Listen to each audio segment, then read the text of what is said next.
So for anyone considering an upgrade or a new GPU in this range, you can find a brand new 9060 XT 16GB like my Challenger model for $349, while a used 4060 Ti 8GB still sells for about the same price as a new 9060 XT 16GB. On the flip side, the 5060 Ti starts at $379 for the 8GB and $429 for the 16GB, but like I said earlier, most 16GB models are closer to $500 in reality. That's a big jump in this budget tier. Given the performance numbers and current pricing, I think the 9060 XT 16GB is a solid value at $350, especially for a Tarkov focused build.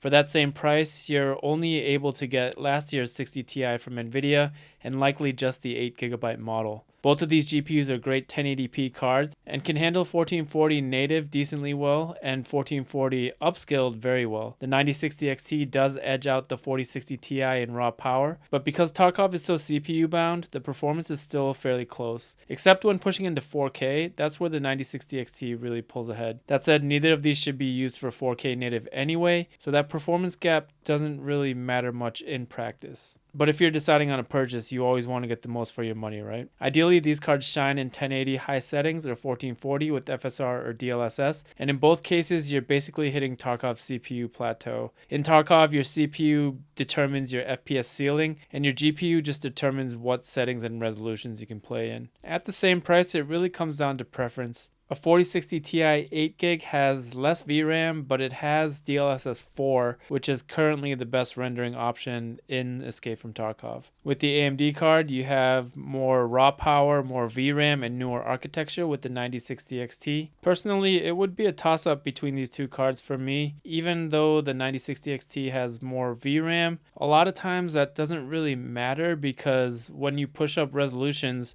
most likely you're going to have to use FSR or DLSS anyways, and that essentially levels the playing field back down. With all that being said, if you're open to finding a used GPU, there are more powerful options out there for similar money, like a 3080 10 or 12GB, a 3080 Ti, or a 6800 XT. All these cards are going to be in that same price range and have better performance at an efficiency cost. So they'll be less efficient, draw more power, but they're stronger GPUs. I'll be covering more of those comparisons soon, so stay tuned.